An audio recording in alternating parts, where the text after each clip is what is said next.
नमस्कार जंटी में स्वागत आपका। मैं हूं योगेंद्र। आप देख रहे हैं खास खबर में बात करेंगे देश के महापर्व आम चुनाव के तीसरे चरण के साथ ही यूं चरण 7 हैं, लेकिन तीसरे चरण के साथ ही आधे से ज्यादा सीटों पर मतदान संपन्न हो जाएगा। लेकिन ये जो चरण है ये काफी महत्वपूर्ण है बीजेपी के लिए। 93 सीट में से 73 भाजपा के पास में है और रोचक मुकाबला हर सीट पे है। कई दिग्गज हैं, उनकी साख दांव पे है और साख दांव पे नहीं है, प्रतिष्ठा भी दांव पर है। मसलन मैनपुरी से डिंपल लड़ रही हैं क्योंकि उनके पति समाजवादी पार्टी के सुप्रीमो हैं। इसी तरह से बारामती महाराष्ट्र से सुप्रिया सूले और अजीत पवार की पत्नी जो हैं उनके बीच मुकाबला है। ये एक ऐसा मुकाबला है सुनेत्रा पवार के बीच कि जिसमें यह तय होगा कि वाकई ही पावरफुल कौन, चाचा या भतीजा। इसी तरह से शिंदे गुट और मूल जो शिवसेना उद्धव गुट जिसको कहा जा रहा है, उनकी भी परीक्षा की घड़ी होगी। इन तमाम कवायद में बीजेपी की बल्ले बल्ले महाराष्ट्र में रह सकती है। उसकी वजह साफ है, क्योंकि फूट से जिस तरह की स्थितियां बन रही हैं उसमें एक विश्लेषकों का मानना है कि बीजेपी को कोई नुकसान नहीं है। नुकसान होगा तो आपस में रीजनल पार्टीज को हो सकता है और इससे यह तय होगा कि वाकई ट्रम्प कार्ड किसके पास में है। क्योंकि अगर देखें, राजनीति का एक उसूल है, कोई किसी का सगा और विरोधी नहीं है। आज नरेंद्र मोदी और उद्धव ठाकरे के बीच अदावत हो सकती है, कल पता लगे कि सबसे करीबी यही लोग हैं।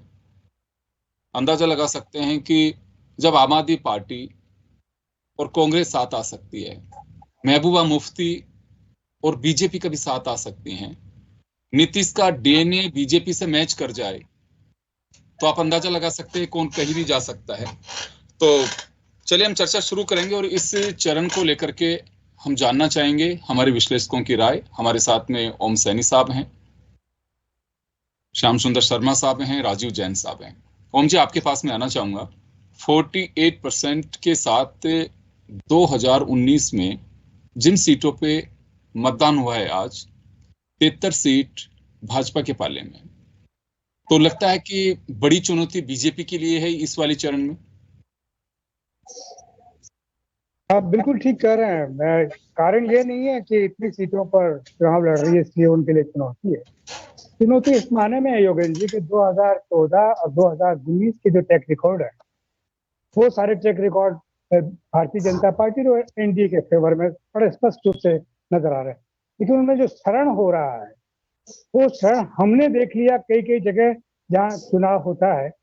जिस राजस्थान का जब चुनाव हुआ, मध्य प्रदेश का चुनाव हुआ, इनके माध्यम से पता लगा कि लोग अब उन सवालों के साथ में खड़े हो रहे हैं उस विजय रथ को रोकने के लिए जो वादे किए थे 2014 कि आपके कहने पे सब कुछ किया भारतीय जनता ने, आपके कहने पे आपको उतना दिल भर के आपको सारे सब कुछ दिया, लेकिन उसके एवज में कहाँ मिला?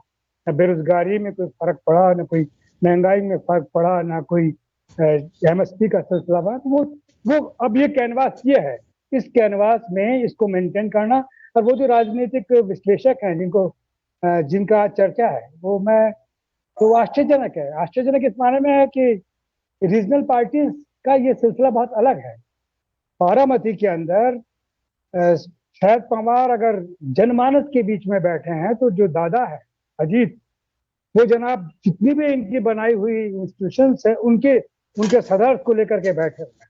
तो उनके बिहेवियर में बड़ा अजीब किस्म का सिलसिला है। तो उससे एक अंदाज लगाने की चेष्टा की जा रही है। और आप पार्टी का और कांग्रेस का संबंध या दूसरी इन पार्टियों का ये इंडिया गठबंधन क्यों बना, इसको जानना बड़ा जरूरी है। इंडिया गठबंधन का आरोप है कि देश के अंदर जिस तरह का माहौल बना है एनडीए और बीजेपी की गठबंधन के साथ में, वो अपने आप में बड़ा कन्फ्रंटेशन, डेमोक्रेसी के लिए खतरा है। और इन्हीं दावों के साथ में वो लोग चुनाव मैदान में हैं।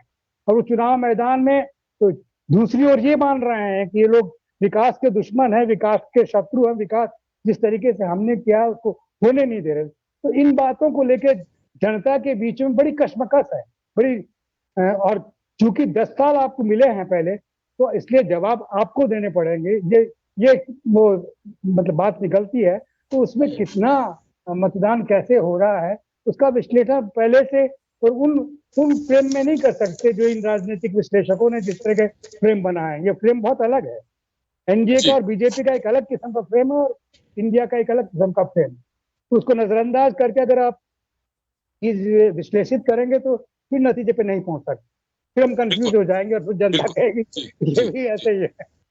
देखिए, इसी चरण में अमित शाह की भी किस्मत का फैसला है। ज्योतिरादित्य सिंधिया, अधीर रंजन चौधरी, सुप्रिया सूले, डिम्पल यादव सहित बहुत सारे ऐसे दिग्गज हैं जिनकी प्रतिष्ठा दांव पर। येदियुरप्पा के बेटे भी कर्नाटक से इसी चरण में चुनाव लड़ रहे हैं। चले राजीव जी के पास में आना चाहूंगा। राजीव जी, एक बात मैं जानना चाहूंगा, अगर ओवरऑल इलेक्शन देखें कि जितना तूफान इस फेज तक था, यूं तो देखिए यूपी बिहार और वेस्ट बंगाल, यहाँ मुझे लगता है, और एक महाराष्ट्र, इनमें ज्यादा मशक्कत करनी पड़ रही है सभी पार्टियों को। सबसे ज्यादा हल्ला भी वहीं पे मच रहा। यूं तो खैर जिस राज्य में भी मतदान होता है वहां पे लोग एंजॉय तो करते हैं ये, क्योंकि फेस्टिवल की तरह है।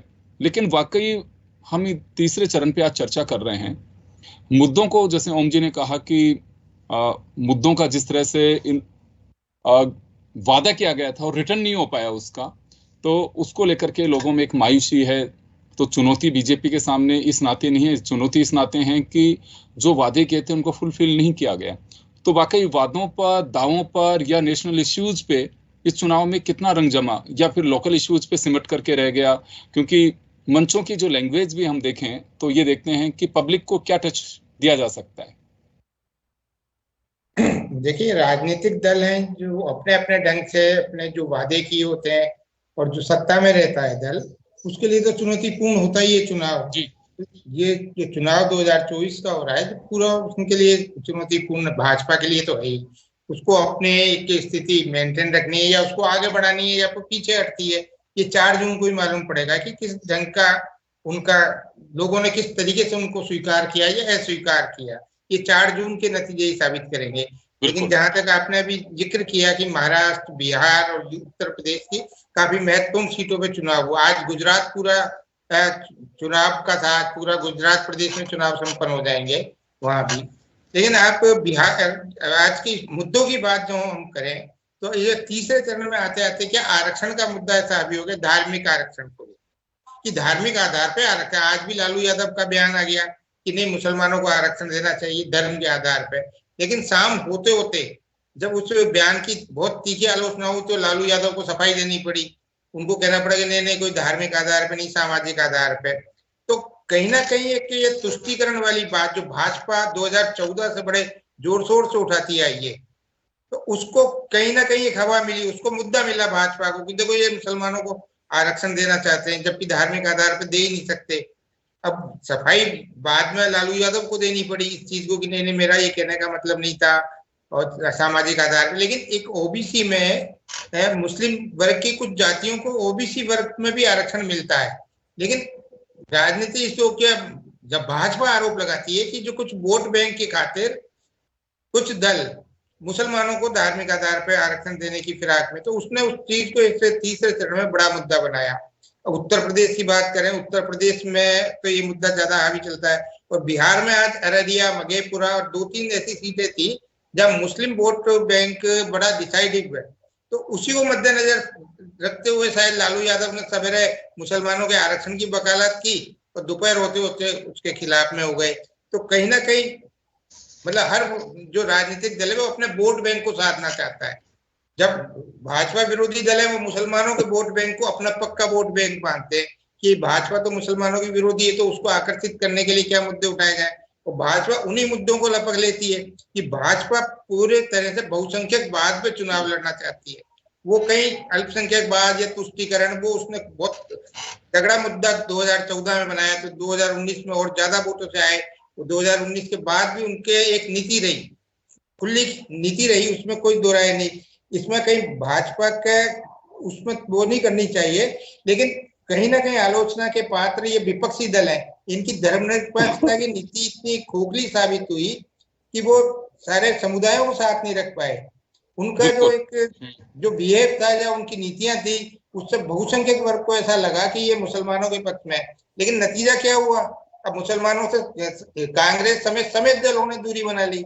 टिकट देते वक्त कहीं ध्यान नहीं रखा। राजस्थान, गुजरात, मध्य प्रदेश, महाराष्ट्र, कांग्रेस को भी नहीं दिया। धर्मनिरपेक्षता की बात करती है, उसने एक भी मुस्लिम टिकट नहीं दिया। उत्तर प्रदेश में देख लें, समाजवादी पार्टी, आज जो चुनाव हो रहे हैं वहां पर मुसलमानों के टिकट समाजवादी पार्टी ने आधे कर दिए और यादवों को टिकट दिए। योगेंद्र जी, आप ताज्जुब करोगे, 5 यादवों को टिकट दिए, 5 उनके परिवार के लोग हैं। एक डिम्पल है, बदायूं। देखिए, बिहार में और उत्तर प्रदेश में एक MY फैक्टर को भी राजनीतिक दल गौर कर रहे हैं, जिनको लगता है लेकिन उत्तर प्रदेश में पहले अखिलेश यादव ने PDA का, पिछड़ा दलित अल्पसंख्यक, जब ये हल्ला मचा कि नहीं अल्पसंख्यक कहाँ लिया है, तो फिर उन्होंने सफाई दी नहीं, पिछड़ा दलित अगड़ा है, ये समूह बना PDA के नाम पे वो चुनाव लड़ रहे हैं, जबकि असली में वो जो उनका कहना था पिछड़ा दलित अल्पसंख्यक, तो अल्पसंख्यक का नाम आते थे दूसरा वर्ग वो एकजुट हो गया, तो उनको खतरा लगा कि हम इसमें निमट जाएंगे, क्योंकि पिछले 2-4 चुनावों से यही होता है।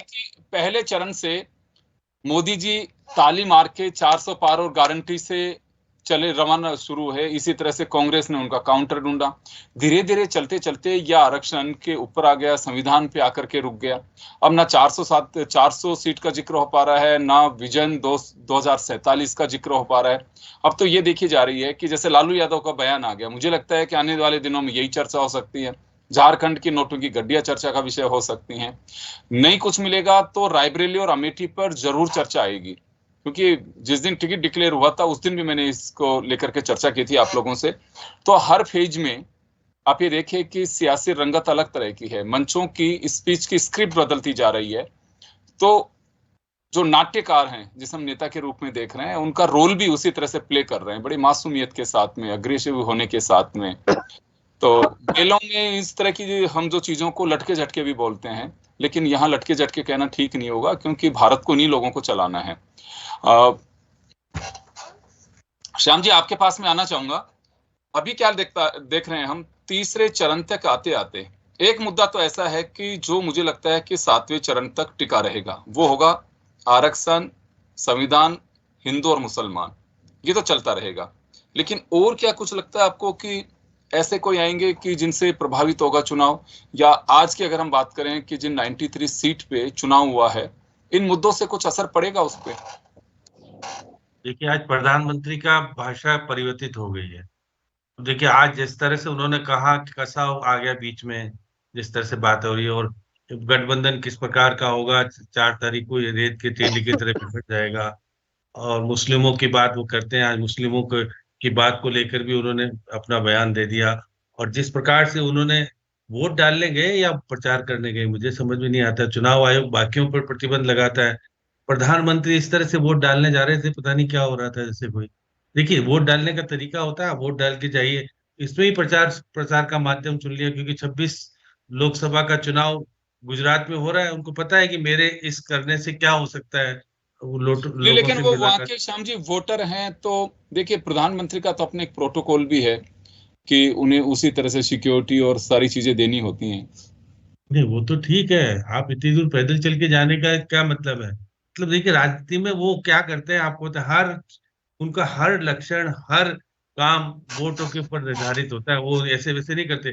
प्रधानमंत्री को इतने देर अलाउ कर दोगे, यदि कोई दूसरा दल का नेता आएगा तो आप अलाउ नहीं करोगे। ये बात देखिए, वोट डालने के लिए अधिकार, आप चाहिए ना, वोट डालिए। आपको फिर वहां पर जिस प्रकार से लोगों के बीच जाकर सेल्फी देना, ये करना वो करना, फिर पत्रकारों के बीच पुरानी बातों को याद करके किस प्रकार से बातें करना, ये सब चीजें क्या कहता है? इसका मतलब वोटों की राजनीति वो जानते हैं। और फिर अमित शाह को साथ लेके जाना, ये सब चीजें क्या होती है?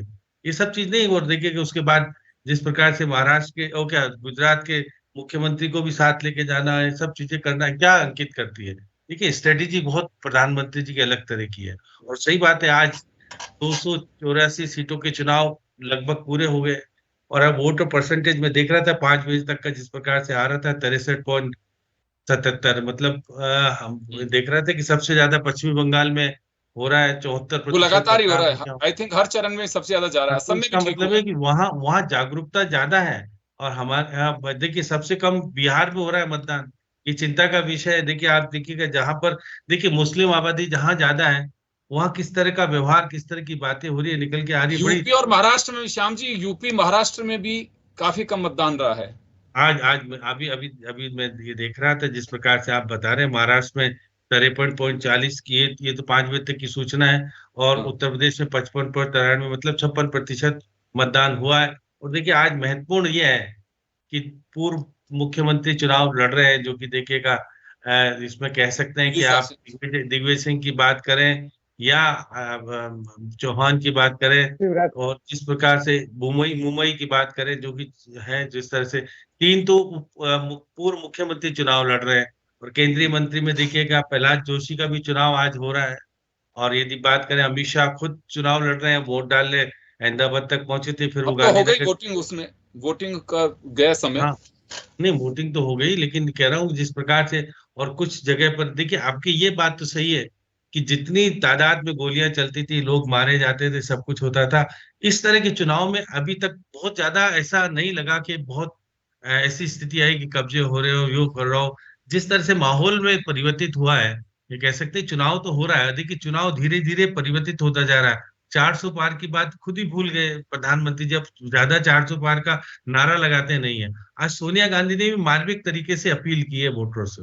इसका मतलब है कि देखिए उनमें भी जोश खरोश आने लगा है, उनको लगने लगा है कि कुछ कांग्रेस भी पुनर्जीवित होने का काम कर रही है। जिस प्रकार से पहले लग रहा था कि कांग्रेस की स्थिति कमजोर है, लेकिन जैसे धीरे धीरे चुनाव मतदान की सूचनाएं संगठन तक पहुंच रही है, तो आज सोनिया गांधी ने मार्मिक अपील करने का मतलब है कि वो कह रही है कि हाँ, कि कांग्रेस को भी दीजिए वोट, और किस लिए वोट मांग रही है वो स्पष्ट रूप से जो बातें कह रही है, इससे निश्चित तौर पर सत्ताधारी पार्टी के बीच में है देखिए चिंता का विषय उनको भी होने लगा कि जिस प्रकार से वो कह रहे थे कि हम ही जीतेंगे, बाकी तो कोई जीतेगा नहीं, लेकिन जब देख रहे हैं कि मतदान में फील्ड में जाकर के जो स्थितियां देखने को मिल रही है, निश्चित रूप से उनको भी चिंता का विषय हो गया कि हम कह रहे थे 400 पार, अब 400 पार के 300 पार पूरी होंगी, कितनी होंगी, ये तो 4 तारीख को जब मतदान हो जाने के बाद मतगणना होगी, उस वक्त से सामने उजागर होगा।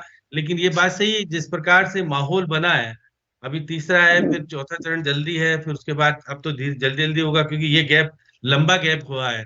और ये जिस प्रकार से देखिएगा कि ज्योतिराव भी कह रहे हैं, मुलायम सिंह के परिवार के 3-4 सदस्य देखिए चुनाव लड़ रहे हैं, और चुनाव लड़ रहे हैं तो वो अपनी स्थिति को मजबूत करे में, अब किस तरह की स्थिति बनेगी नहीं बनेगी बात अलग है। लेकिन ये देखा कि देखिए आज आज राम गोपाल ने कहा है कि राम मंदिर ठीक ढंग से नहीं बना, इसका नक्शा गलत है। अब वो क्या क्यों कह रहे हैं, क्या नहीं कह रहे, पता नहीं क्या भारत इस तरह राम मंदिर का भी मजाक और किस तरह से भी चीजें आने लगी है। राम गोपाल को आने लगा कि भाई गलत बनाया, तो वो बीजेपी वाले कह रहे कि कब्रिस्तान जैसा बना, ये सब चीजें आने लगी है।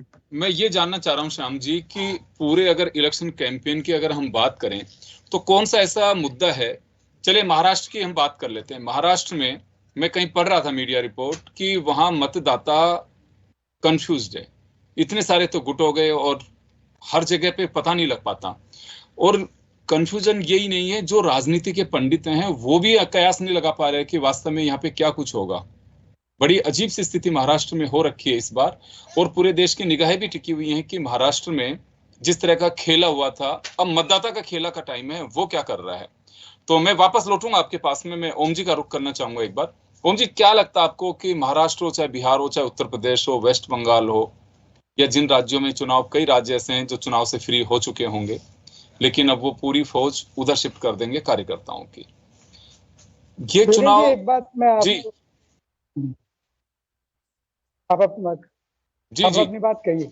मैं सिर्फ ये जानना चाह रहा हूं कि वाकई अगर हम मुद्दों की बात करें तो ऐसा कौन सा मुद्दा है, या जैसे महाराष्ट्र की स्थिति ऐसी बन गई है कि वहां पे मुद्दे से ज्यादा तो जरूरी है कि व्यक्ति की छवि और व्यक्ति की अहमियत, और उसकी परीक्षा भी है। तो मुद्दों की परीक्षा है, राजनीतिक दलों की परीक्षा है, कि इस चरण में खुद व्यक्ति विशेष की परीक्षा है? देखिए, कुछ पत्रकारों ने बारामती जाकर के और पूरा सर्वे करके लिखा है, मैंने उनको पढ़ा। जो वास्तव में जर्नलिस्ट हैं वो तो बेबाकी के साथ में चीजें देखते हैं और बयान करते हैं, वो ये नहीं देखते कि हानि लाभ क्या होगा, कौन जाएगा कौन रहेगा। उनका है कि हमारा मूल्यांकन परफेक्शन के साथ में जाना चाहिए। तब मुझे समझ में आया कि बातें बड़ी, देखिए मराठा अपने एक एटीट्यूड के साथ में रहता है, और मराठा सरदार प्रवृत्ति का एक मनस्थिति वाला आदमी है, तो शरद पवार को चुनौती अजीत दे सके ये बहुत मुश्किल काम है मतदाताओं के बीच में। वैसे तो सामान्यतः सब कुछ ठीक है, ऐसे ही वो जो दूसरा नाम आपने बताया था, भूल रहा हूँ, हाँ उनकी पत्नी लड़ रही है उसी हाँ, ये इन दोनों के साथ में बड़ा संकट है और इसमें संबंधों के हिसाब से चीजें वो करेंगी। लेकिन ये पूरा चुनाव जिस तरीके से चला है वो पूरा एक सैद्धांतिक स्वरूप के साथ में चला है। विश्व में हमारी हैसियत क्या है, हम भारत की सबसे बड़ी डेमोक्रेसी और विश्व गुरु वाली हैसियत में है, ये ऐलान था एनडीए का और भारतीय जनता पार्टी का, और उसको पूरी दुनिया में वो लोग प्रोजेक्ट कर रहे थे। दूसरी ओर इंडिया जो बना, उनका ये कहना था कि आपने जिस तरीके का व्यवहार किया है शासन के साथ में और शासन की इंस्टीट्यूशंस के साथ में, उससे डेमोक्रेसी नष्ट होने की प्रक्रिया में है। आपने जिस तरीके से मतदाताओं को दो खंडों में बांट दिया, बहुसंख्यकों को एक और अल्पसंख्यकों को एक और, सौहार्द के साथ, तो ये चीजें फ्रेम होती चली गई हैं धीरे धीरे। और फ्रेम होने के साथ में 5 साल में नहीं बोले कोई, लेकिन 2019 में बोले और 2019 के बाद में अब आपके सामने है। ये दोनों वक्त में बोलने के बाद में वोट परसेंटेज गिरा है। आप देखिए वही उन्हीं के वोट परसेंटेज इसलिए लोग बोर हो गए कि अब महत्वपूर्ण तो ये है कि हमें एजुकेशन मिलनी चाहिए, हमें रोजगार मिलना चाहिए, हमें महंगाई नियंत्रित होनी चाहिए, हमारा सद्भाव रहना चाहिए। लड़ा लिया, मंदिर भी बन गया, अब क्या प्रॉब्लम है, मस्जिद और बना लीजिए, सब काम खत्म हो जाएगा। तो इस तरह की मनस्थिति, जिनके पास में शब्द नहीं है लेकिन जिनके पास में उंगली का पूरा असर दिखाते हैं, वो जब भी दिखाते हैं तो वही सिलसिला बन रहा है। ये जो आप मायूसी देखते हैं या बढ़ता हुआ मतदान देखते हैं, दोनों के कारण यही। बंगाल एक ऐसी जगह है जो बहुत ज्यादा पॉलिटिकली एनलाइटेंड है और वहां मायूसी नहीं आती, मरने मारने वाला सिलसिला इधर गए या इधर गए। ठीक उसी तरीके से महाराष्ट्र में भी ऐसा ही होना चाहिए, मुझे ऐसा लगता है, क्योंकि लेकिन शांति के साथ में होता है। महाराष्ट्र में जितने किसान प्रदर्शन हुए, आप देखा ना, लाख लोग आ गए और कोई आवाज नहीं हो रही है, तो वो एक अलग किस्म का है। तो अलग अलग जगह के अलग अलग, हमारे यहाँ यही किस्म की जातियां जिनमें समन्वय बिठा के जो लोग बाजी मार सकते हो मार रहे हैं, जो नहीं मार सकते हो नहीं मार रहे, इस तरह का दृश्य बना है। बाकी जीवंत डेमोक्रेसी की तरह से हमारा देश बिहेव कर रहा है। नाराजगियां भी बड़ा स्पष्ट रूप से बता रहा है और पसंदगियां भी बड़ी स्पष्ट रूप से बता रहा है। और ये जो इंस्टीट्यूशंस इसमें गड़बड़ करते रहे, उन इंस्टीट्यूशंस को तो मेरा ख्याल है कि जवाब देना पड़ेगा। जी बिल्कुल बिल्कुल। चलिए राजीव जी, आपके पास में आना चाहूंगा मैं। आंदोलन जो पिछले दिनों जो चले हैं, हरियाणा में चुनाव होना है, पंजाब में होना है, लेकिन ओम जी ने महाराष्ट्र का जिक्र किया है। महाराष्ट्र में आंदोलन हुआ और बड़े व्यापक स्तर पे हुआ, किसानों का आंदोलन। इसी तरह से कई जगह और भी आंदोलनों की छाप पे, वोटिंग पे और इस चुनाव पे कहीं देखी जा रही है? देखिए, आंदोलन की छाप कहीं मेरे को तो नहीं लगती, क्योंकि जो दिल्ली में किसान आंदोलन हुआ था, उसके जो सबसे बड़े नेता थे, अगुवा थे राकेश टिकैत, उनका चुनाव से पहले ही एक बयान आ गया था। बयान क्या आया था, उनसे पूछा था कि भाई किसान आंदोलन का असर इन चुनावों में पड़ेगा या नहीं पड़ेगा, तो उन्होंने साफ इनकार कर दिया था कि चुनावों में कोई असर नहीं पड़ेगा, किसान अपनी पसंद से जिस उम्मीदवार को चुनना चाहे चुने, हमारी तरफ से कोई किसी पार्टी के खिलाफ नहीं है, समर्थन में नहीं है। तो किसान आंदोलन अपनी जगह होता है, संगठन अपने आंदोलन करते हैं, उसका फर्क कहाँ पड़ता है क्या नहीं पड़ता है वो राजनीति में। मैं उत्तर प्रदेश के किसान, सबसे बड़े किसान नेता जो आंदोलन के थे इस बार, राकेश टिकैत, उनका बयान का संदर्भ में बता रहा हूँ आपको। महाराष्ट्र में भी यही है। लेकिन आप विचित्र स्थिति देखिए, लोगों की, पार्टियों की विचारधारा, कैसे विपरीत विचारधारा वाले पार्टियां एक दूसरे से मिल जाती हैं। यह कांग्रेस ने शिवसेना, जो कट्टर हिंदूवादी पार्टी थी, बाल ठाकरे की पार्टी थी, उद्धव ठाकरे उसके थे, उसको मुख्यमंत्री बना लिया, उनकी सरकार में शामिल हो गए। तो धर्मनिरपेक्षता कहाँ चली गई वो? जबकि शिवसेना तो साफ तौर पे कहती है कि जो अयोध्या का विवादित ढांचा था वो हमने गिराया। वो उस चीजों को, मतलब मैं इस संदर्भ में कह रहा हूँ, ये सब सत्ता लोभी राजनीति के उसमें आ जाते हैं। ये जो रीजनल पार्टियां हैं, समाजवादी पार्टी हमेशा कांग्रेस को गाली बकती थी, लेकिन अब वो चुनावी फायदा लेने के लिए वहां से आते हैं। इसी तरीके से शरद पवार हमेशा सोनिया गांधी को विदेशी मूल की महिला के आरोप लगाते हुए कांग्रेस से अलग हुए थे, वहां वो कांग्रेस के साथ आ गई। तो ये गठजोड़, जो इसी तरीके से बीजेपी के साथ भी जो दल जुड़े हैं वो भी अवसरवादी दल है, चाहे वो जनता दल यू नीतीश कुमार का हो या लोक जनशक्ति पार्टी पासवान की हो। तो ये इस तरीके के दल हैं कि ये तो सब परिवारवाद के, मतलब जब टिकट भी दे रहे हैं तो सब अपने परिवार को दे रहे हैं। तो वो उस तरह की राजनीति। अब आप देखना योगेंद्र जी, ये तय बात है कि 4 जून को जब नतीजे आ जाएंगे, यदि एनडीए गठबंधन बहुमत में आया तो उसके साथ जो अभी मौजूदा दौर में भाजपा के साथ दल है वो वहां जुड़ जाएंगे। यदि एनडीए गठबंधन सत्ता में आ गया तो जो भी कांग्रेस के साथ दल है वो उधर ये तो तय बांट जाएंगे। तो राजनीति इन लोगों की ऐसी, क्योंकि ये मैं पिछले कुछ दिन से चर्चा सुन रहा हूं कि देखिए राजनीति में अवसरवादिता है। जो व्यक्ति दूसरे के पास में इतने दिन तक उस पार्टी की सेहत के साथ में जुड़ा हुआ था और वो अचानक आपके पास में आ गया, हृदय परिवर्तन बहाना बना करके वहां दम घुट रहा था, तो ये गारंटी तय मान के लगे रखिए कि आपके यहाँ भी वेंटिलेशन वैसा नहीं है कि जो उसको चाहिए। अगर उसका सांस यहाँ भी घुटे, कब घुट जाए कोई पता नहीं है। ऑक्सीमीटर तो है नहीं आपके पास में नापने का कि रात 12 बजे उसके लगा दोगे, पता रखना कि आज इसका ऑक्सीजन लेवल तो ठीक है ना, वो कभी तक लगा सकता है। 4 जून के बाद अपन इस मुद्दे पे भी चर्चा करेंगे कि चुनाव के समय कौन दल किसके साथ था और वो किस में मिल गया। मैं एक उदाहरण देता हूँ, सिर्फ एक छोटा सा उदाहरण है जी। चलिए समय हो चुका है, मैं माफी चाहूंगा क्योंकि अभी अपन कंटिन्यू कई दिन बात करेंगे। तो चलिए खैर, तीसरे चरण तक आधी से ज्यादा सीटें निपट चुकी हैं और अब 4 चरण बाकी हैं, लेकिन धुआंधार चुनाव प्रचार नेताओं का जारी है। और जिन 4 अभी चरण में मतदान होगा, क्योंकि वहां सीटें कम हैं, तो आप देखना कि अब तूफानी दौरे काफी होंगे। एक तरफ उत्तर भारत गर्मी की चपेट में होगा, तो दूसरी तरफ इस सियासी जंग के भी रोचक मुकाबले देखे जाएंगे। लेकिन उम्मीद की जानी चाहिए, हालांकि अपेक्षा बहुत ज्यादा नहीं है, लेकिन उम्मीद की जानी चाहिए कि हम बिलो बेल्ट नहीं जाएं और ध्यान रखा जाए कि जो लोकतंत्र की गरिमा है वो हम सबकी जिम्मेदारी है, उसको कायम भी रखा जाए। आप सभी का बहुत बहुत शुक्रिया और खास खबर में इतना ही। दीजिए इजाजत, नमस्कार।